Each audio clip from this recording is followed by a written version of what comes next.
Maman, je suis à l'école. Ne t'inquiète pas. Ce message familier et un selfie éclatant sont apparus sur le téléphone de Laura à 7h32 précise, comme sur des roulettes. Elle n'a pas pu s'empêcher de sourire en voyant la photo de Claire, sa fille de 16 ans, attentionnée et toujours ponctuelle, qui grandissait si vite. Laura murmura quelque chose en pinçant instinctivement l'image pour zoomer. Sur la photo, Claire se tenait devant un tableau blanc, des rangées de bureaux bien rangés s'étendant derrière elle. Ses lèvres esquissèrent un léger sourire rassurant, mais quelque chose dans son regard semblait étrange. Le cœur de Laura fit un bond lorsqu'elle remarqua une main pâle et osseuse au bord du cadre, ses doigts enroulés autour de la manche de Claire, comme pour la tirer en arrière. Son pouce accéléra. Elle rapprocha le téléphone, zooma à nouveau, et là, juste derrière l'épaule de Claire, elle distingua la moitié du visage d'un homme. Une longue cicatrice s'étendait de sa tempe jusqu'à son cou, son regard froid et menaçant rivait sur l'objectif, comme pour défier quiconque de regarder de plus près. Laura poussa un cri et laissa tomber le téléphone. Il tomba par terre avec fracas, et sa tasse de café se renversa, un liquide noir se répandant sur la table. Les mains tremblantes, elle saisit le téléphone et composa le numéro de Claire. Ça a sonné. Et sonné. Pas de réponse. La panique la tenaillait. Elle a composé à nouveau. Toujours rien. Désespérée, elle a appelé le 911. Ma fille, Claire Marshall, 16 ans. Elle est au lycée Lincoln, classe de seconde B. S'il vous plaît, regardez cette photo. La voix de Laura tremblait lorsqu'elle envoya l'image par courriel au répartiteur. Vous voyez cette main qui serre son bras? Et l'homme derrière elle, le visage balafré, le regard froid. Il est là, dans la classe. Ce n'est pas normal. Madame, nous transmettons l'information à notre cellule d'enquête. Veuillez garder votre téléphone à portée de main. Moins d'une demi-heure plus tard, au quartier général du district, le major Ethan Johnson fronça les sourcils en voyant la photo projetée sur l'écran. La cicatrice lui semblait étrangement familière. Il se tourna vers l'inspectrice Megan Lewis. Apportez ceci à l'analyse d'images, chaque détail de l'éclairage, de l'arrière-plan. Pendant ce temps, Laura attendait dans une pièce stérile, la glace dans les veines. Quand Ethan entra et posa un verre d'eau devant elle, elle leva les yeux creux. Madame Marshall? Oui, murmura-t-elle. Nous retrouverons votre fille, promit Ethan, même si le doute obscurcissait son calme. La détermination inébranlable de la femme ne laissait aucune place au scepticisme. Je vous crois. Dans le laboratoire d'imagerie, le technicien Matthew Brown plissa les yeux vers son écran. La lumière derrière Claire est trop froide, elle ne correspond pas à celle d'une vraie salle de classe. Une photo mise en scène, alors, insista Megan. Peut-être une maquette, répondit Matthew. J'ai besoin de plus de temps. Et le temps pressait.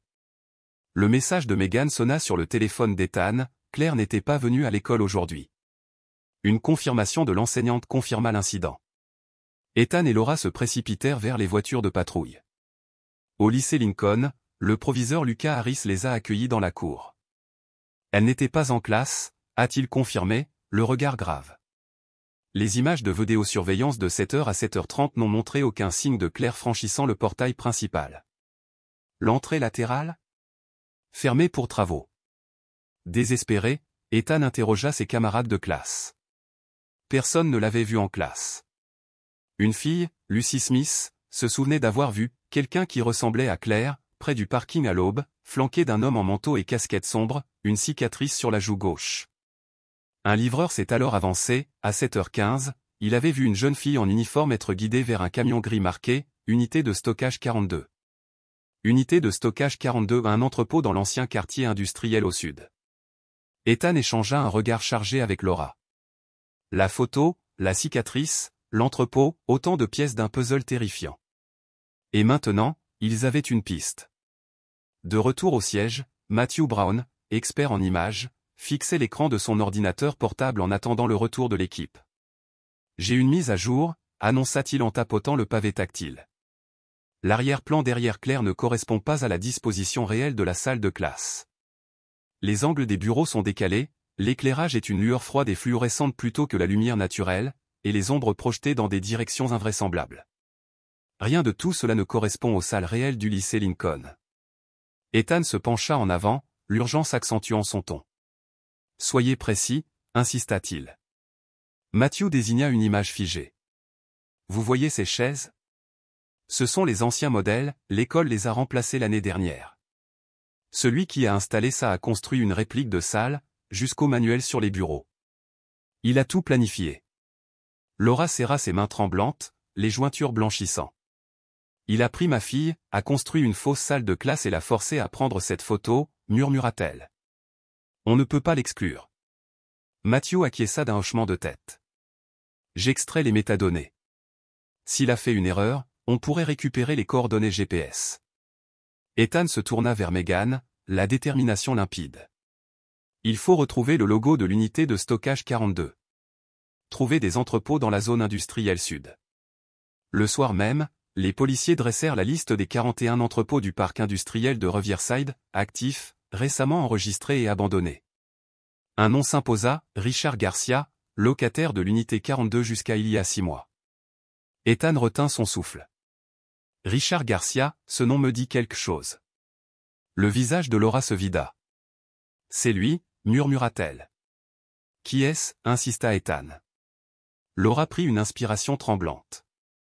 Il était agent de sécurité au lycée Lincoln. Il y a 1 an, j'ai porté plainte, il s'est comporté bizarrement avec Claire, il s'est trop approché.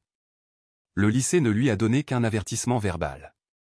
On a notre première vraie piste, déclara Ethan. On passe à l'unité 42. Tandis que la voiture de patrouille traversait la zone industrielle, les entrepôts se dressaient tels des sentinelles rouillées, leurs murs couverts de mousse luisant dans la lumière déclinante. Au fond se trouvait l'unité 42, ses portes coulissantes métalliques étaient scellées, sa peinture s'écaillait par larges plaques, et la moisissure rampait à sa base. Ethan fit signe à l'équipe de s'arrêter. Lui, Megan et 2 agents armés s'approchèrent de la porte. Aucun mouvement à l'intérieur, murmura Megan, les doigts légèrement posés sur son arme. Ethan frappa fermement à 3 reprises. Silence. Il leva la main, un agent força la porte avec un pied de biche. Un grincement de métal retentit.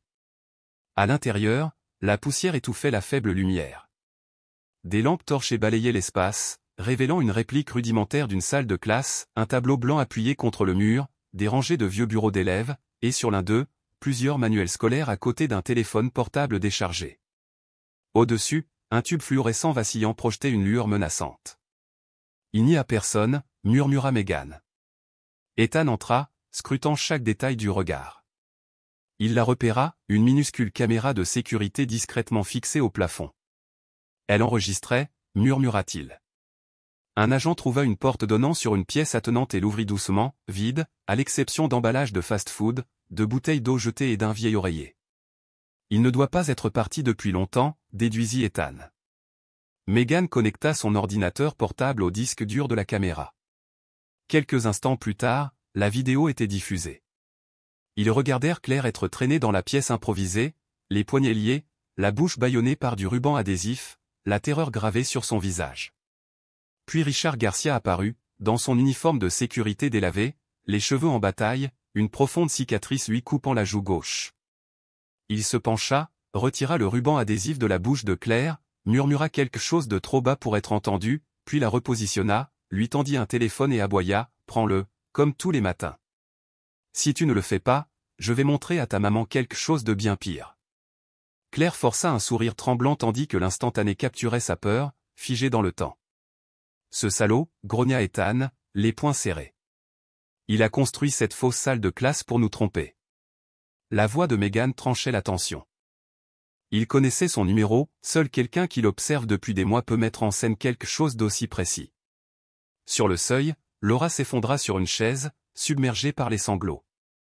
Ethan s'agenouilla près d'elle, posant une main réconfortante sur son épaule. « On la ramène à la maison, » promit-il doucement. Tard ce soir-là, au poste, Ethan éplucha les dossiers du lycée Lincoln. Richard Garcia, 43 ans, avait été agent de sécurité pendant 3 ans avant d'être renvoyé pour conduite inappropriée. La plainte de Laura, datant de plus d'1 an, détaillait ses regards indiscrets et ses feintes attouchements sur sa fille. Pourtant, la réponse de l'établissement s'était limitée à des paroles. Megan passa au crible ses transactions bancaires. Des loyers récents, des achats de matériel électronique, et même un achat de pupitres d'écoliers par petites annonces, tout indiquait l'emplacement de l'entrepôt. Un paiement, effectué il y a 3 jours, à un Sunset Motel dans une banlieue reculée, se démarqua. Ethan tapota l'écran. C'est sûrement là qu'il la cache en ce moment. L'entrepôt était un appât, il n'y resterait pas. Il faut qu'on déménage. À 4 heures, sous le couvert de l'aube, l'équipe tactique se mit en route. Laura supplia de partir, mais Ethan refusa gentiment. Reste ici. Si Claire te voit, elle risque de paniquer. Elle hocha la tête, serrant contre elle une copie imprimée de la vidéo avec le sourire forcé de sa fille. Ramène-la à la maison, murmura-t-elle. Dans la voiture, Megan vérifia son arme tandis qu'Ethan racontait un souvenir. Quand j'étais petite, ma mère disait, où que tu ailles, je te retrouverai. Megan parvint à esquisser un léger sourire. On dirait la mère de Claire. Alors que les premières lueurs de l'aube éclairaient le chemin de terre menant au Sunset Motel, leur voiture de patrouille s'arrêta 200 mètres plus loin.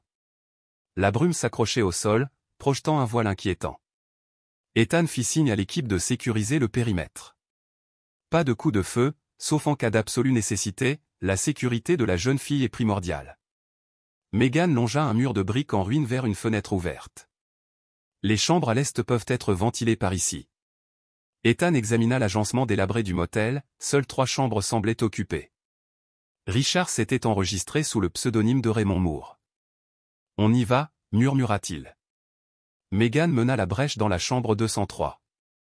L'odeur d'eau de Javel les frappa en premier.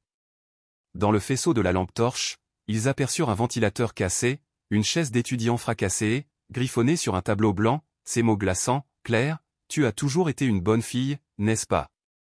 Sous le message, des photos prises avec le téléphone de Claire, prises en pose forcée, affichaient son expression terrifiée. La mâchoire d'Ethan se crispa. Derrière un rideau usé, ils découvrirent une petite porte métallique. D'un clic sec, elle s'ouvrit sur une cellule plongée dans le noir complet, d'accent grave peine 2 mètres carrés. Là, recroquevillée sur le sol froid, se trouvait Claire ligotée, bâillonnée, tremblante. Claire! Megan se précipita, arrachant le ruban adhésif et coupant les liens. Tu es en sécurité maintenant, la rassura-t-elle. Claire s'effondra dans les bras de Megan, le corps tremblant de soulagement et d'incrédulité. Où est Garcia? Aboya Ethan à un policier. Il est parti, il a dû filer par l'arrière à notre arrivée, répondit-il. Ethan attrapa sa radio. À toutes les unités, confinement dans un rayon d'1 kilomètre. Il ne peut pas s'échapper.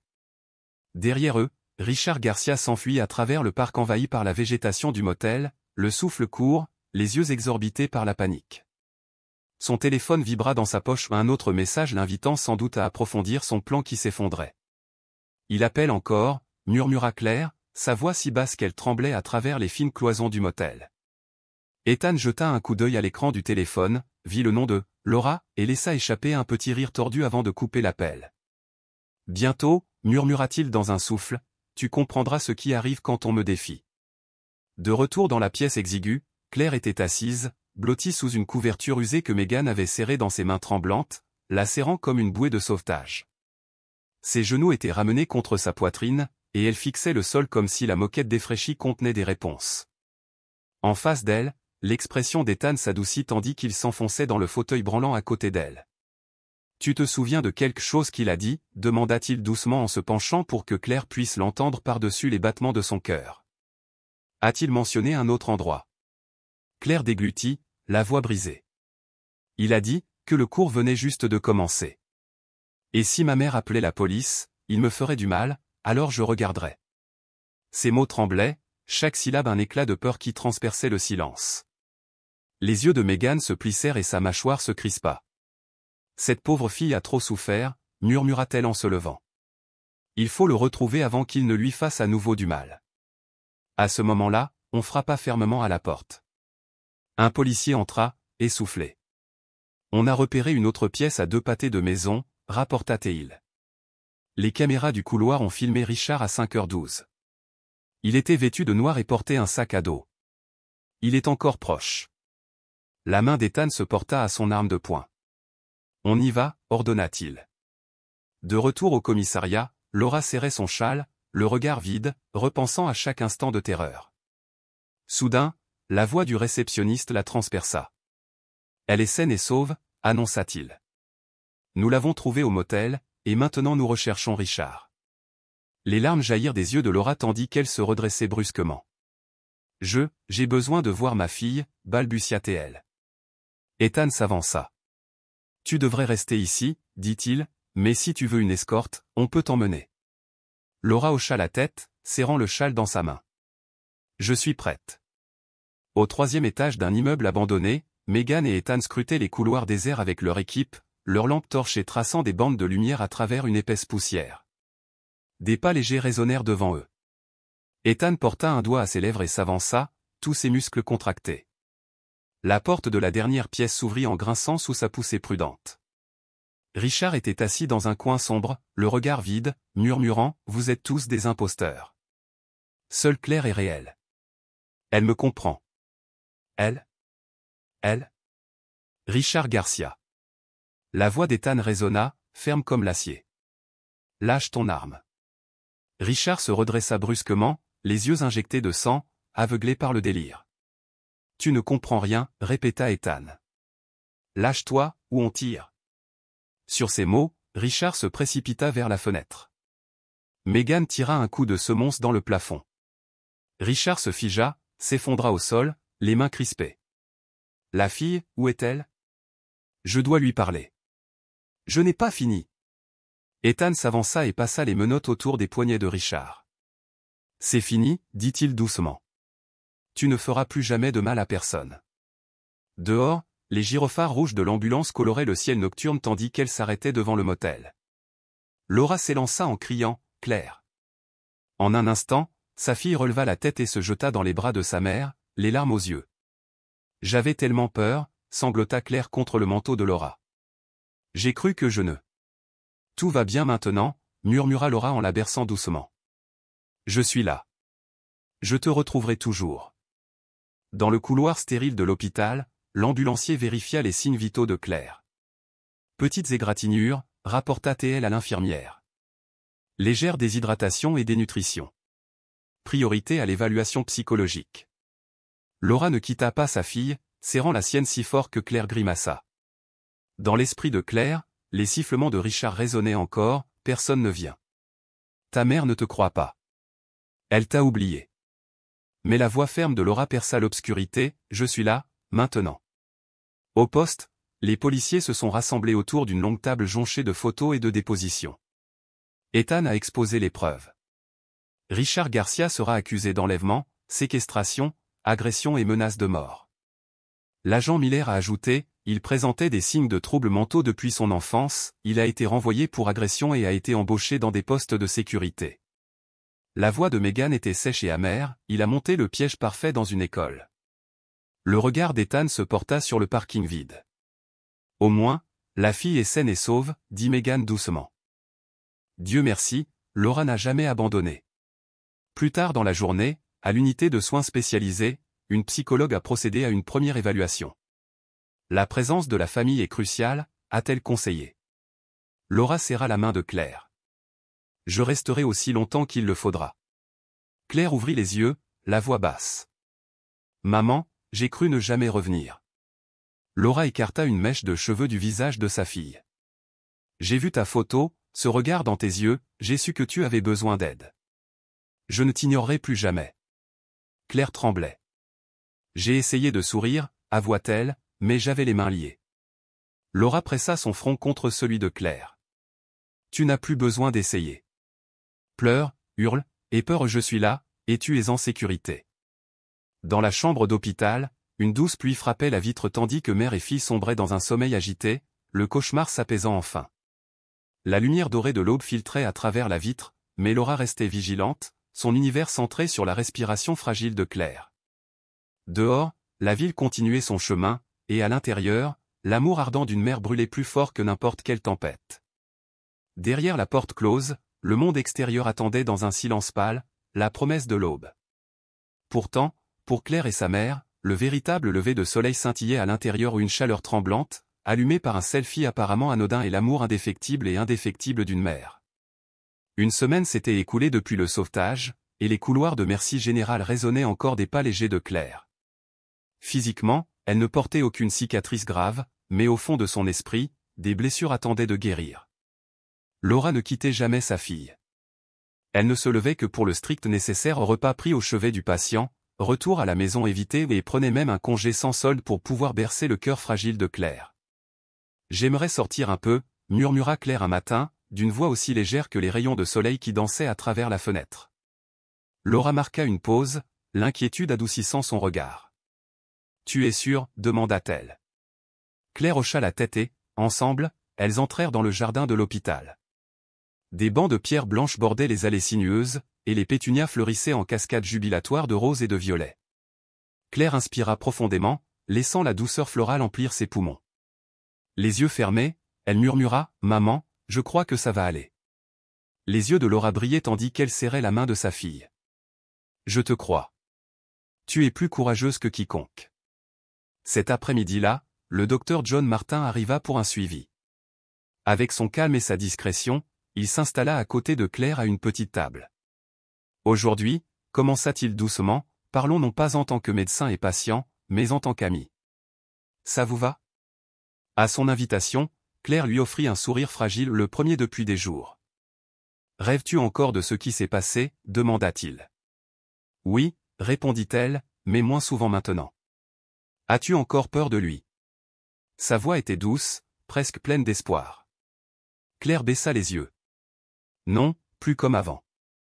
Je sais qu'il ne peut plus me joindre. » John hocha la tête, puis ouvrit son carnet. « Pourrais-tu partager ton histoire pour aider d'autres enfants comme toi ?»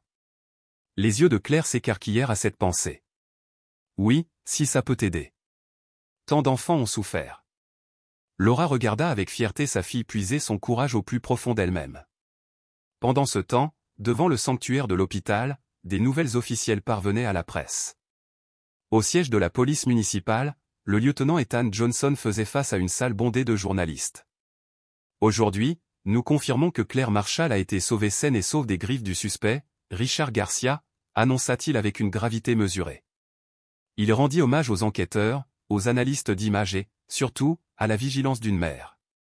Interrogé sur les chefs d'accusation, il les énuméra avec une clarté solennelle: enlèvement, séquestration, mise en danger de la vie privée, agression, atteinte à la vie privée, et un nouveau chef d'accusation pour création d'environnement infligeant des dommages psychologiques à des mineurs. Ce soir-là, lors d'une émission spéciale, le lycée Lincoln a présenté ses humbles excuses à la famille de Claire et à l'ensemble des élèves. L'établissement s'est engagé à réformer radicalement sa sécurité, davantage de caméras, des vérifications d'antécédents plus strictes pour le personnel et un comité de surveillance parentale. Un courriel du nouveau directeur, M. Anthony Morgan, est arrivé dans la boîte de réception de Laura, lui demandant l'autorisation de rendre visite à Claire. Laura a soupiré, puis a dit doucement à sa fille, « Ce qu'ils disent maintenant n'a plus d'importance. Ce qui compte, c'est que tu sois en sécurité. » Tard ce soir-là, Claire s'est reconnectée aux réseaux sociaux pour la première fois depuis son calvaire. Sa boîte mail débordait d'amour et de soulagement, des messages d'amis, de professeurs, et même d'inconnus. Un mot de sa meilleure amie, Isabella Reed, l'a fait pleurer: « Je suis désolée, je n'ai rien vu d'anormal. Je te promets de te protéger maintenant, comme tu m'as protégé de ces brutes en 4e. » Claire a répondu: « Ce n'est la faute de personne. Je suis de retour. Je suis en vie. Obtenons notre diplôme ensemble. » Le lendemain, Claire accepta de s'entretenir avec un journaliste de la télévision locale dans la cour de l'hôpital, entouré de Laura et du docteur Martin. Lorsqu'on lui demanda ce qu'il avait soutenu dans les heures les plus sombres, Claire regarda la caméra et dit: « J'ai pensé à ma mère. Je savais que si je pouvais lui envoyer ne serait-ce qu'un seul message, elle sentirait que quelque chose n'allait pas, et elle le fit. » Laura serra la main de Claire tandis que sa fille laissait s'épanouir un sourire radieux. Peu après, le procès de Richard Garcia s'ouvrit un mercredi matin au palais de justice de la ville. La communauté assista à l'exposé de l'acte d'accusation par la procureure Eleanor Wilson: harcèlement, tromperie, enlèvement, séquestration et contrainte psychologique. Dans une salle d'audience silencieuse, Claire prit la barre des témoins. « Je m'appelle Claire Marshall », commença-t-elle d'une voix assurée. « J'ai été kidnappée le matin du 12 mai. J'avais les mains liées, la bouche bandée, forcée de poser sur de fausses photos pour tromper ma mère. » Sous serment, elle parla de menaces qui lui semblaient inhumaines et de sa volonté inébranlable de survivre. Laura pleura en silence dans la galerie jusqu'à ce que le docteur Isaac Morris, cité par la défense, réfute leur accusation de troubles mentaux, démontrant que chaque acte sinistre avait été calculé. Quand vint le tour de Laura, elle se leva et fit face au jury. « Je connais le regard de mon enfant lorsqu'elle implore de l'aide », dit-elle d'une voix pleine de conviction. Il n'y a aucune excuse pour qu'un adulte emprisonne un enfant et appelle cela de l'amour. La salle d'audience éclata d'applaudissements jusqu'à ce que le juge frappe du marteau. Lors du prononcé de la peine, Garcia fut condamné à 27 ans de prison ferme pour les 20 premières années. Il suivrait un traitement psychologique obligatoire et ne remettrait plus jamais les pieds sur le campus. Le verdict fit le tour des médias comme un triomphe de l'amour maternel et d'un espoir inébranlable. Après près d'un mois à l'hôpital, Claire rentra chez elle dans un appartement au 4e étage, inchangé depuis 16 ans, et pourtant, chaque objet familier brillait d'une nouvelle signification. « Je n'ai rien changé », murmura Laura derrière elle. « J'attendais juste ton retour pour qu'on puisse le faire ensemble. » Claire sourit et redressa doucement une photo poussiéreuse d'elle deux. « Merci, maman.